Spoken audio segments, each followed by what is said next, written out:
Why are veins blue? The veins themselves are not blue, but are mostly colorless. It is the blood in the veins that gives them color. Furthermore, the blood in human veins is also not blue. Blood is always red. Blood that has been oxygenated, mostly flowing through the arteries, is bright red, and blood that has lost its oxygen, mostly flowing through the veins, is dark red. Anyone who has donated blood or had their blood drawn by a nurse can attest that deoxygenated blood is dark red and not blue. The blood in your veins appears blue because you are looking at your veins through layers of skin and fat.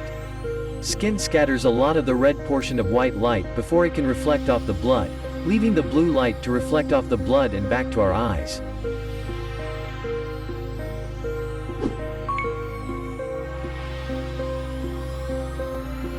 What is multicolored holes?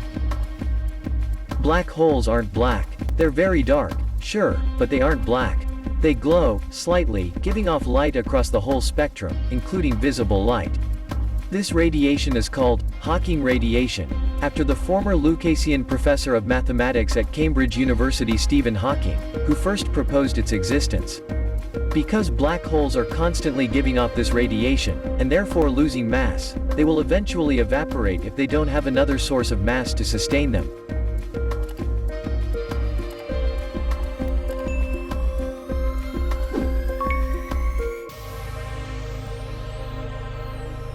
There is enough DNA in the average person's body to stretch from the Sun to Pluto and back 17 times.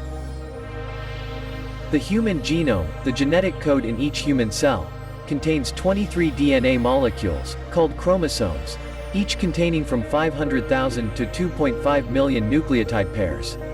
DNA molecules of this size are 1.7 to 8.5 centimeters long when uncoiled, about 5 centimeters on average. There are about 37 trillion cells in the human body, so if you were to uncoil all of the DNA encased in each cell and place the molecules end to end, it would sum to a total length of 2 × 10^14 meters, enough for 17 Pluto round trips. The distance from the Sun to Pluto and then back again is 1.2 × 1013 meters. As an added bonus, you should know that we each share 99% of our DNA with every other human, just to show that we're far more alike than different.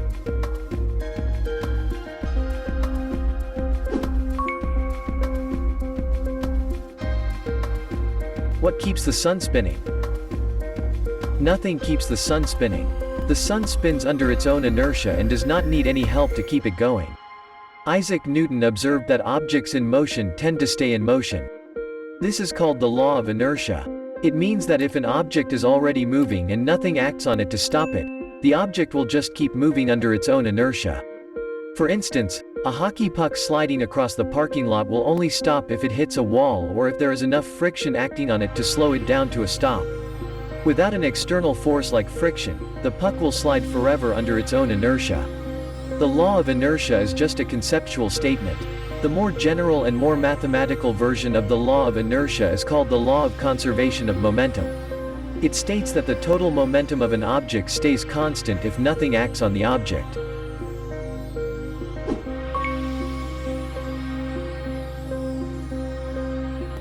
Galaxies look stationary, so why do scientists say that they rotate? Galaxies do indeed rotate. This rotation is what gives typical galaxies a flattened round shape, a bit like how throwing and spinning pizza dough makes it round and flat. In terms of the tangential speed of its parts, galaxies rotate at an incredibly high speed. For instance, our entire solar system speeds along at about 500,000 miles per hour as it takes part in the galaxy's rotation. So why do galaxies look so frozen in place if their parts are moving so quickly? It's because galaxies are unimaginably huge. An object traveling at high speed across a very long distance appears to be moving slowly when viewed from far away. This is not a psychological effect. The object is actually traveling very slowly when its speed is expressed in terms of the percentage of the total distance it has to travel.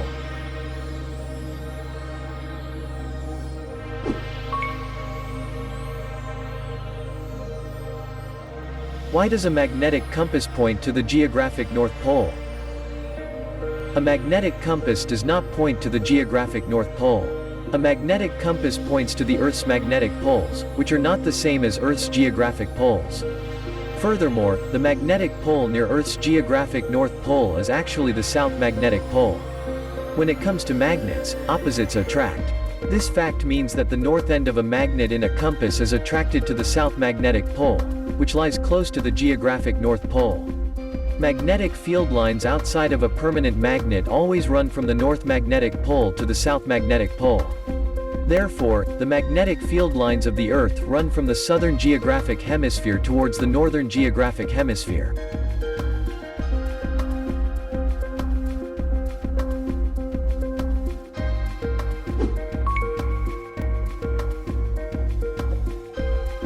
How do icebergs lose their salt? Icebergs do not have any salt to begin with. Icebergs are not pieces of frozen ocean water. Rather, icebergs are frozen chunks of fresh water that began their life on land. It all starts when snow falls in a region of land that is too cold for the snow to melt. Over time, the non-salty snow builds up on the ground. Without temperatures warm enough to melt the snow, it piles up so high that it starts to crush under its own weight. The crushing force of gravity fuses the non-salty snow crystals into a giant slab of non-salty ice known as a glacier. This process is very slow and takes a long time. Gravity not only pulls the snow down into the ice, it also pulls the ice downhill.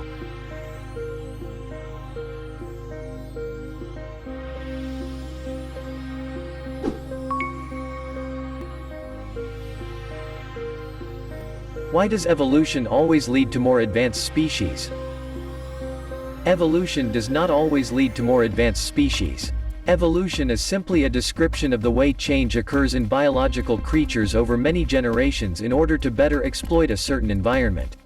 Evolution sometimes leads to progress, but it sometimes leads in the opposite direction.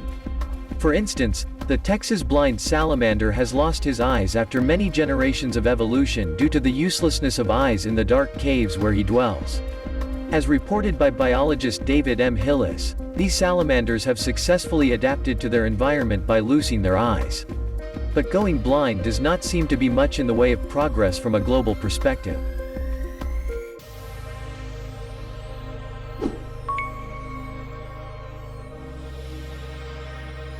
How much water can a camel store in its hump? Camels do not store water in their humps. Instead, camels use the humps to store energy-rich fat deposits. Many animals, including humans, use body fat as an energy storage. Unique to a camel, however, is the fact that it stores the fat in a hump up on top instead of around the belly or limbs. It does this to stay cool. Fat has a natural tendency to insulate heat, acting like a blanket to bodies that are covered in fat. Being a hot climate animal, a camel would waste energy trying to cool down if its fat were wrapped around its body.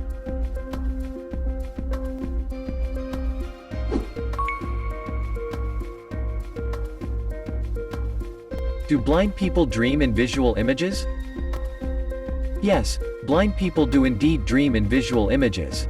For people who were born with eyesight and then later went blind, it is not surprising that they experience visual sensations while dreaming.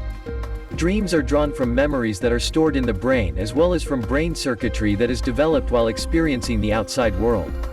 Therefore, even though a person who lost his vision may be currently blind, his brain is still able to draw on the visual memories and on the related brain circuits that were formed before he went blind. For this reason, he can dream in visual images. Don't forget to like, share and subscribe for more updates from RABYTFOX Insight.